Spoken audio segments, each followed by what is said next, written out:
Ha surgido una situación en cuanto al tema de la atención de los partos, aquí en la provincia de Mendoza, y ahora vamos a hablar con la doctora Florencia Forno, que es la presidenta de OBUM, que es Obstetras Unidos de Mendoza, y bueno, para un poco ver cómo es la situación de primera mano, tal cual se lo habíamos prometido a todos ustedes. Doctora, ¿cómo le va? Buen día, Natalia, Antonio la saludan. Bienvenida. Buenos días, Antonio. Buenos días. Muchas gracias por la comunicación. No, por favor, muchas gracias a usted por atendernos. Bueno, ¿cuál es la situación que se ha planteado aquí en la provincia de Mendoza en relación a la... Ay, me parece que lo cortó. Se cortó, sí. se cortó. Vamos a tratar de retomar el contacto. Reitero, estábamos por empezar a hablar con la doctora Florencia Forno, que es la presidenta de la asociación OBUM, es Obstetras Unidos de Mendoza. Sí, porque en realidad queremos entender el mecanismo, ¿no? Sí. Cómo es que los profesionales tienen que actuar en estos momentos y cuál es la polémica que se ha generado. Exactamente. Doctora, ¿está por ahí? Buenos días. Sí. Hola. Ahí está. ¿Me escuchan ahora? Sí, por supuesto. Recién se cortó, apenas nos saludó. Bueno, cuéntenos, ¿cómo es la situación que se ha planteado, doctora? Bien, bueno, por un lado, el Ministerio de Salud está impulsando un proyecto para reducir las cesáreas en la provincia. Uh-huh. El índice de cesáreas hoy, los números a los que tenemos acceso, ronda un 80% en el ámbito privado y un 40% en el ámbito público. Uh-huh. Cifras que están por encima de lo que recomienda la Organización Mundial de la Salud y digamos que nos ponen en una situación de revisión de lo que está ocurriendo. Uh-huh. Entonces, nosotros como profesionales, digamos, implicados en la atención de los nacimientos, estamos totalmente de acuerdo con que debemos revisar qué es lo que está pasando y por qué estamos alcanzando los números de cesárea que tenemos actualmente. Uh-huh. Por contrapartida, creemos que el proyecto, tal como se está impulsando desde el día de hoy, al menos en lo que respecta a la información que tenemos en la asociación, no coincidimos en que sean las medidas adecuadas o correctas o que las medidas que se están proponiendo tengan un real impacto en esa tasa. Uh-huh. Entonces, hay un punto fundamental que hoy está en juego, y es que el planteo del proyecto apunta a que la atención de los nacimientos se haga por guardia.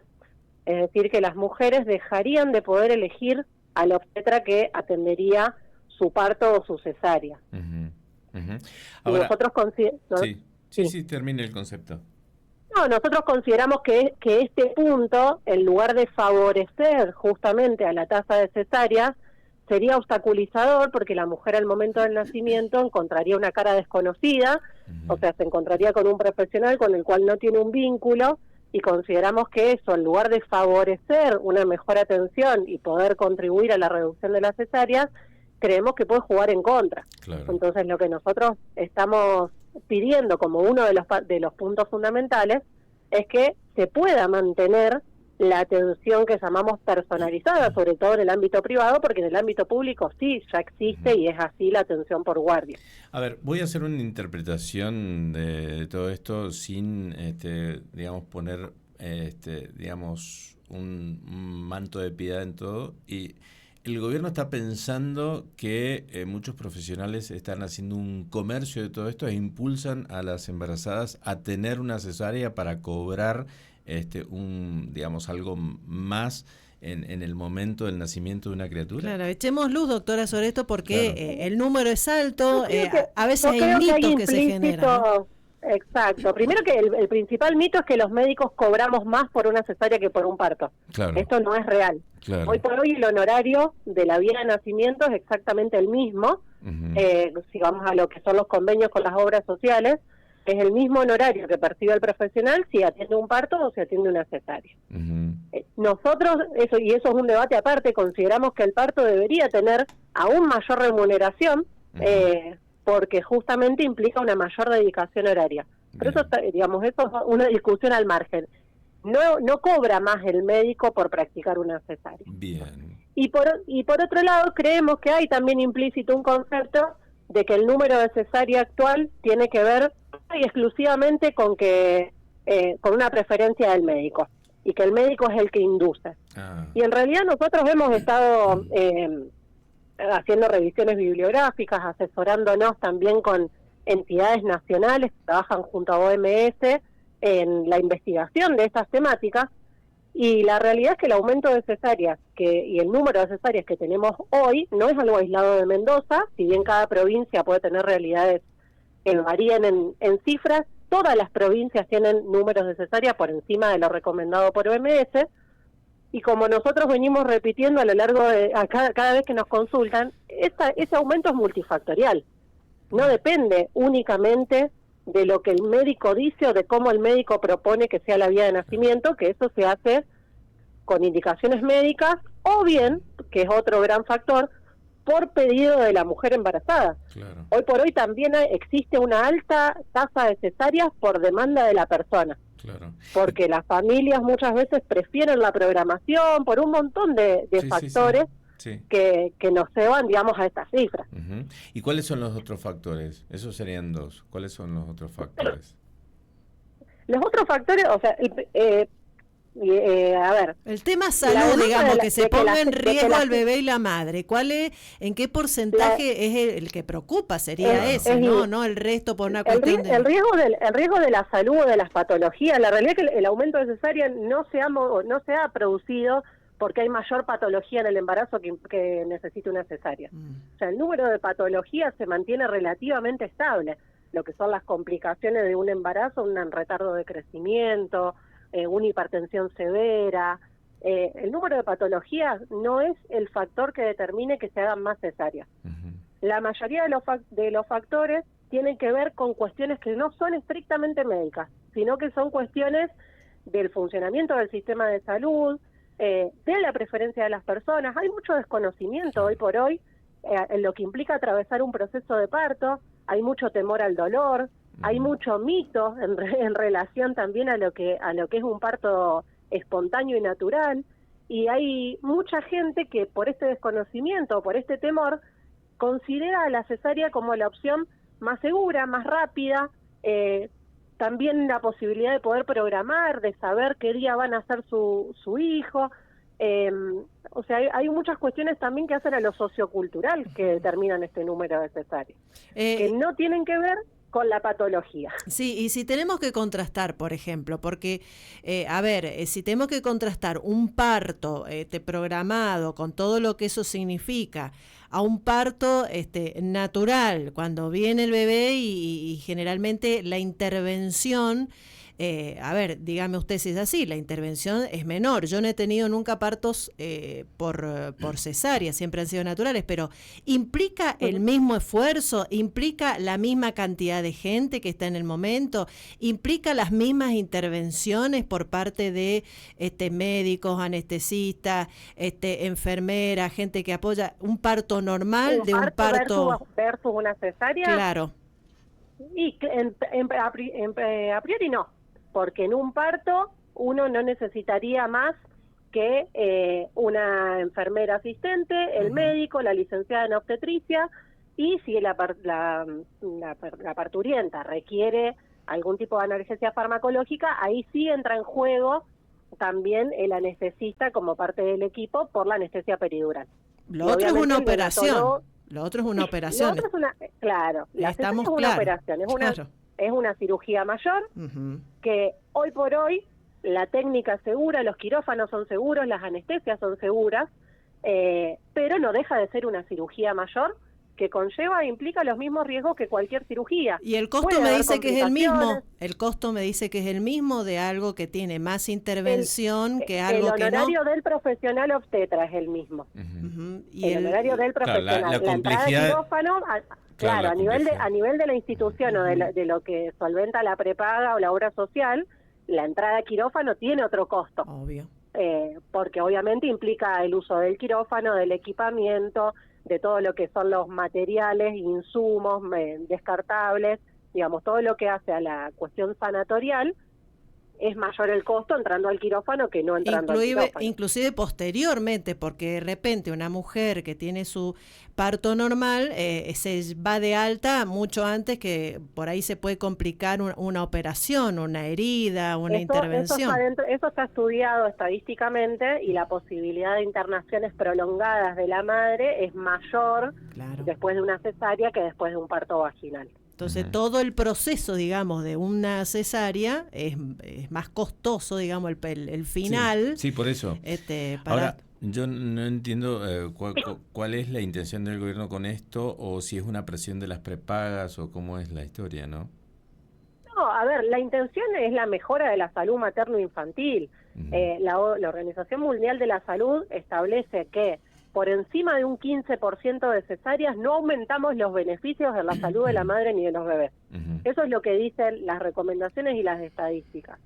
Entonces, la intención del ministerio, nosotros estamos de acuerdo, es alentar el nacimiento por vía vaginal, el parto natural, cuando las condiciones clínicas lo permiten. O sea, si no hay una situación de patología, el ministerio está buscando alentar la finalización por vía vaginal por un parto natural. En eso estamos de acuerdo, o sea, no hay objeción de nuestra parte, digamos, como profesionales. El tema es que nosotros no queremos que se deje de considerar que, aún sabiendo los riesgos y los beneficios de cada una de las vías de finalización, hay mujeres que van a optar por una cesárea electiva, o sea, van a optar igual por programar una cesárea, y nosotros queremos que ese derecho también sea considerado, y también que sea considerado nuestro derecho como profesionales a ejercer nuestra profesión y a poder asistir al nacimiento de las pacientes que acompañamos en los 9 meses de embarazo. Claro, porque yo creo que ellas también sienten una confianza en el profesional que las ha acompañado durante todo el proceso y las vino preparando para ese momento tan importante. Y bueno, una de las cuestiones es la confianza que yo deposito en ese profesional que conozco. Exacto. De repente me encuentro con una cara nueva y nada, y me puede dar temor o qué sé yo, la verdad que no sé. Cuando nosotros hablamos con las mujeres, y también obviamente en el sentido común de la experiencia que cada uno puede haber atravesado y vivido en sus propios nacimientos o los del entorno, todos sabemos que la figura del médico tratante viene a ser un factor tranquilizador. Claro. Y además que el médico con la paciente a lo largo de los 9 meses del embarazo pueden trabajar un montón de cuestiones en el consultorio que hacen a que la experiencia del nacimiento sea, siempre que las circunstancias lo permitan, obviamente, sea lo que esa mujer o esa familia está buscando y esperando. O sea, hay mujeres que tienen mayor intención de tener un parto y de esperar y de optar por determinada forma de nacimiento. Hay otras que no están dispuestas a esperar tanto, y todo eso, esa preferencia, se construye, se trabaja a lo largo de los 9 meses, y hace que, llegado el momento del parto, el médico y la paciente se conozcan y trabajen como un equipo. Ahora, si yo recibo una paciente que no conozco, hay cosas que en el momento del nacimiento no las puedo trabajar. Claro, salvo que tenga una ficha ahí con todo el, digamos... Sí, pero lo que tiene que ver con lo vincular y con conocer qué es lo que esa mujer esperaba de su nacimiento y demás, eso se trabaja antes, no se puede trabajar cuando la mujer está con contracciones. Ahora, qué increíble cómo cambia todo, doctora, porque la verdad que yo hace un tiempo, como periodista, hice notas sobre el parto natural en la casa, porque había toda una movida propiciando el parto en la casa, y que fuera en la cuestión del hogar y todo eso, y hasta algunos profesionales iban al domicilio. No sé cómo van cambiando las cosas, que ahora estamos hablando o debatiendo esto, ¿no? Sí, de todas maneras digamos, la intencionalidad del parto domiciliario, si bien hay familias que lo eligen o lo buscan, siempre ha sido una proporción menor. Pero sí, si nos remitimos al patrón histórico, si nos vamos a las personas de 50, 60 años y vemos cómo nacimos la mayoría de las personas de 50, 60 años, la mayoría seguramente habrán nacido por parto vaginal. Claro. Y un mínimo por cesárea. Y hoy por hoy esa proporción está invertida. Si vamos a una reunión y vemos los niños que tenemos en nuestro entorno, probablemente veamos que la mayoría de los niños nacieron por cesárea. Y como les decía anteriormente, eso no se debe a una cuestión estrictamente médica o de una condición patológica o clínica, sino que se debe a todos estos cambios culturales que se han venido dando.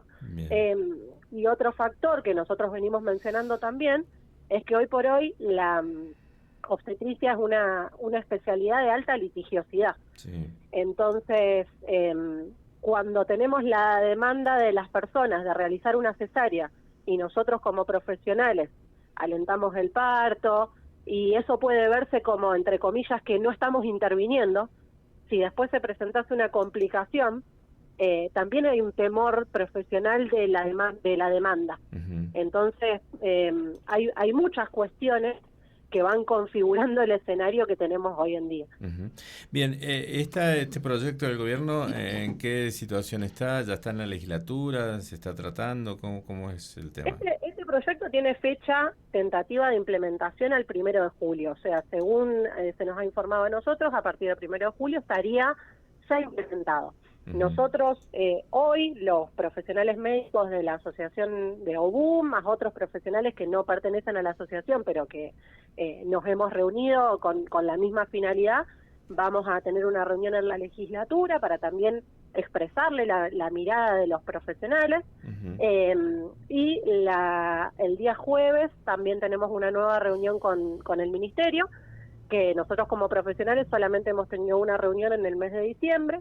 Sí, el ministerio está trabajando en reuniones con representantes de las clínicas, pero hasta el día de hoy los médicos que atendemos los nacimientos no tenemos claridad en cómo se va a implementar esto, y por ende también hay mucha incertidumbre en el consultorio cuando las mujeres que tienen programados sus nacimientos para julio, sus fechas probables para julio, nos preguntan cómo va a ser y no estamos pudiendo dar respuesta.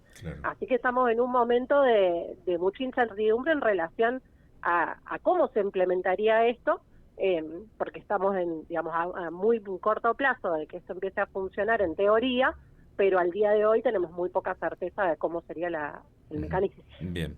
Doctora, le agradecemos muchísimo el contacto, muy amable. Muchas gracias a ustedes por la comunicación. Que tengan buen día. Adiós, buenos días. Espero que esté muy bien. Bueno, es interesante todo este planteo y está bueno que las futuras mamás también sepan y puedan decidir respecto de esto. Qué sé yo, no sé, si yéndote al ámbito privado vos lo solucionás y se acabó la historia. O sea. Sí, yo creo que también el discurso por parte de los profesionales, como bien dijiste que hay etapas, épocas, donde en una época pasaba esto, cultural pasaba esto, bueno, tiene mucho que ver la incidencia del profesional en toda esta cuestión. O sea, esta relación que estamos hablando